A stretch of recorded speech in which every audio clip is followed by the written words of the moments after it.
Halo teman-teman, nama saya Chelsea Dita Supit dan dalam video saat ini saya akan membahas mengenai materi kekongruenan yang merupakan materi semester ganjil kelas 9 SMP. Untuk videonya, selamat menonton. Nah teman-teman, mungkin teman-teman masih bingung, apa sih itu kekongruenan?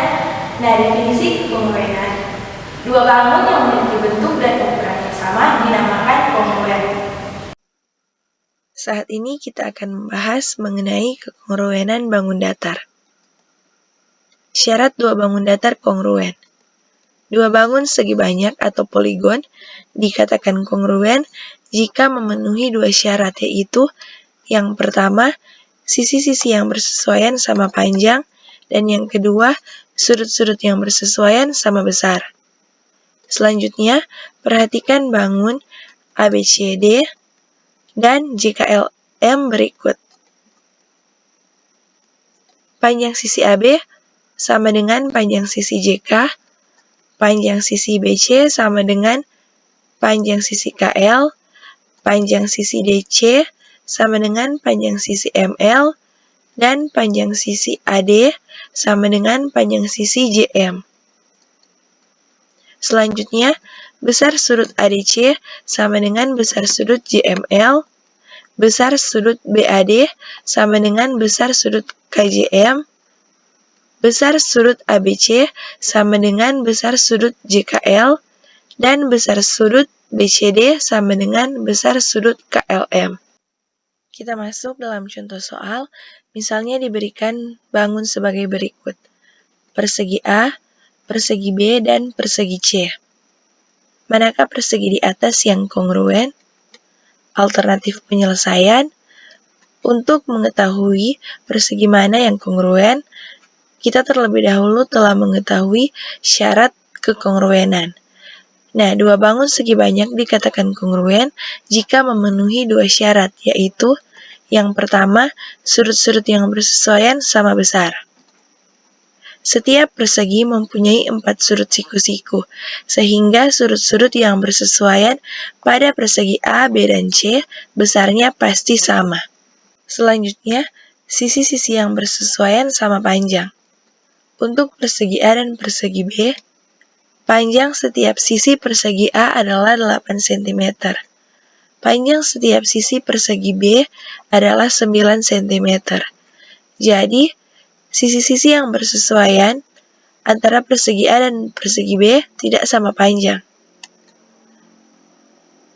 Untuk persegi B dan persegi C, panjang setiap sisi persegi B adalah 9 cm. Panjang setiap sisi persegi C adalah 8 cm.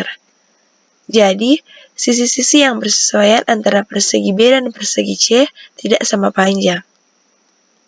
Untuk persegi A dan persegi C, panjang setiap sisi persegi A adalah 8 cm. Panjang setiap sisi persegi C adalah 8 cm. Jadi, sisi-sisi yang bersesuaian antara persegi A dan persegi C sama panjang.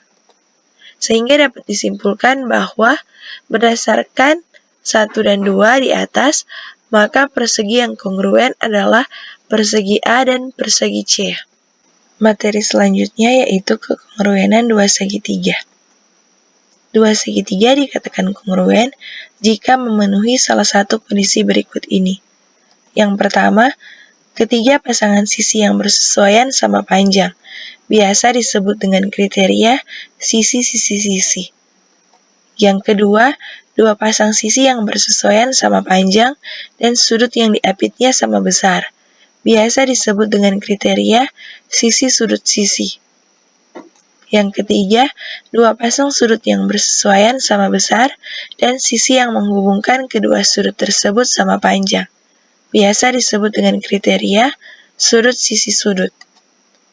Yang keempat, dua pasang sudut yang bersesuaian sama besar dan sepasang sisi yang bersesuaian sama panjang, biasa disebut dengan kriteria sudut-sudut sisi. Kelima, khusus untuk segitiga siku-siku, sisi miring dan satu sisi siku yang bersesuaian sama panjang. Kita masuk dalam contoh soal. Perhatikan gambar berikut. Berdasarkan gambar, buktikan bahwa segitiga ABC kongruen dengan segitiga EDC. Alternatif penyelesaian, berdasarkan gambar di samping diperoleh bahwa panjang sisi AC sama dengan panjang sisi EC. Hal ini diketahui karena adanya tanda sama panjang. Selanjutnya, besar sudut ACB sama dengan besar sudut ECD. Hal ini diketahui karena saling bertolak belakang. Selanjutnya, panjang sisi BC sama dengan panjang sisi DC. Hal ini diketahui karena ada tanda sama panjang.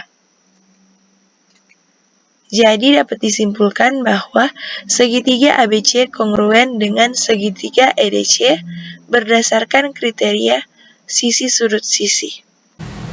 Dan teman-teman, sebagai latihan soal, teman-teman dapat menjeda video ini dan kemudian mengerjakan soal berikut. Diketahui trapesium ABCD dan EFGH adalah kongruen. Jika panjang sisi AD sama dengan 12 cm, panjang sisi DC sama dengan 13 cm, dan panjang sisi EF sama dengan 22 cm, maka tentukan panjang sisi EH. Jawaban: diketahui trapesium ABCD dan EFGH adalah kongruen. Panjang sisi AD sama dengan 12 cm, panjang sisi DC sama dengan 13 cm, panjang sisi EF sama dengan 22 cm. Ditanya panjang sisi EH.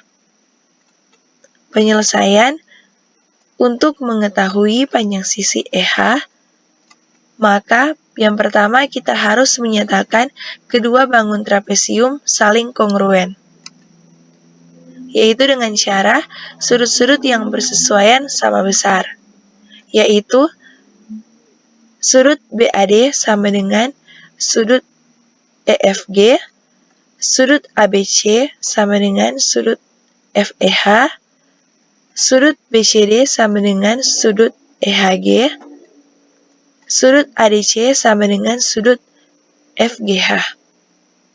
Selanjutnya, menunjukkan bahwa sisi-sisi yang bersesuaian sama panjang, yaitu AB sama dengan EF sama dengan 22 cm, AD sama dengan FG sama dengan 12 cm, CD sama dengan GH sama dengan 13 cm, dan BC sama dengan EH. Langkah yang kedua yaitu menentukan panjang EH. Untuk menentukan panjang EH, kita menggunakan teorema Pythagoras. EH kuadrat sama dengan FG kuadrat ditambah dengan dalam kurung EF kurang GH kuadrat. EH kuadrat sama dengan 12 kuadrat ditambah dengan dalam kurung 22 kurang 13 kuadrat. EH kuadrat sama dengan 12 kuadrat tambah 9 kuadrat. EH kuadrat sama dengan 144 tambah 81. EH kuadrat sama dengan 225. EH sama dengan akar dari 225. EH sama dengan 15 cm. Jadi dapat disimpulkan bahwa panjang EH adalah 15 cm. Kesimpulan dari pembelajaran saat ini yaitu yang pertama, benda-benda atau bangun-bangun yang memiliki bentuk dan ukuran yang sama dinamakan kongruen. Yang kedua, kekongruenan dilambangkan dengan notasi sebagai berikut. Demikianlah untuk video pembelajaran saat ini. Semoga video ini bermanfaat bagi teman-teman sekalian. Terima kasih dan sampai jumpa.